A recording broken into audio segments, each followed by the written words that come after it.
Congratulations, you're almost done. I'm Rich Nadwarny, and this is the final lesson of design-driven entrepreneurship. Now, let's talk about creating a prototype. One thing you haven't done yet is to create a prototype of your big idea.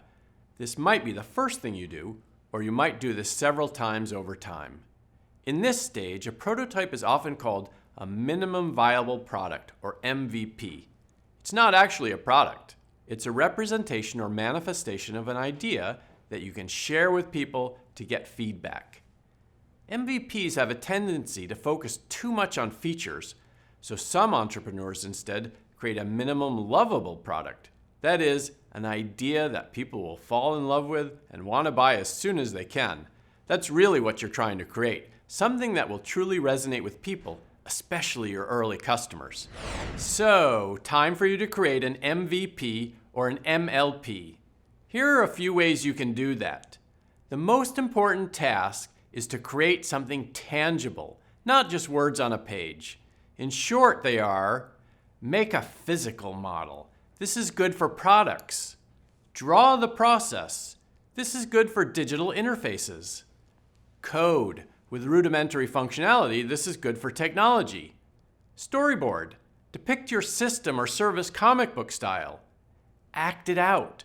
Create a skit to show what will happen in service experience interactions.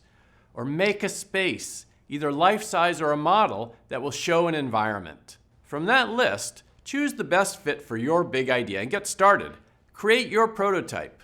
Once you've completed your prototype, time to test your MVP or MLP. You've created your prototype to get feedback. Show it to people who will be the most enthusiastic users or who have the greatest need. You want to get as much input as you can right now. Don't spend time defending or explaining how it works. If people don't understand it, you need to go back to the drawing board and make it better. Take all of your feedback and revise your prototype and then test it again. The reason you're doing this now is that it will save you a lot of money and time when you create your product or service for real. Right now, you're only using paper or cardboard or colors. That's a lot cheaper than metal or plastic or computer chips.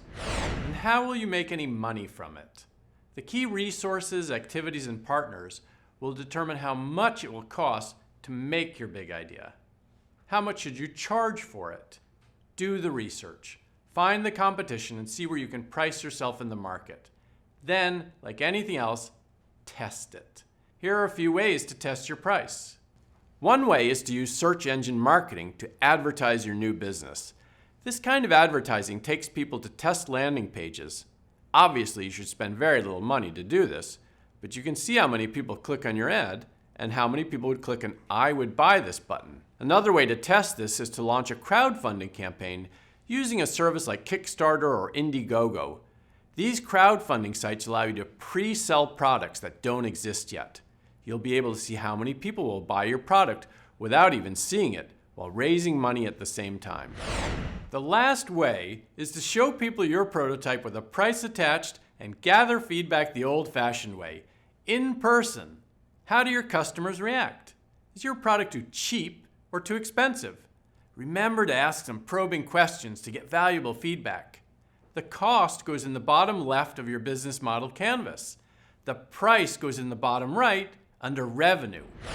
And here you are. Congratulations! You've designed your new enterprise with the help of the business model canvas and lots of human-centered design tools. You focused on people throughout the process. Now you have a story to tell, a story you can tell to potential investors, partners, and customers. You have a big idea that solves a problem for a specific customer group. You have an ecosystem to create and sell. You have financial numbers to back up your new business. Most of all, you've learned tools that will help you design all aspects of your business. The questions we've asked require you to provide the basic information for your idea that will help you move from vision to viability. Revisit this process regularly throughout the planning and running of your business. You'll find that your answers may change, and that's okay. With the human-centered design approach, you've applied the rules of design-driven entrepreneurship that will give you an advantage in creating and maintaining a successful business. Good luck!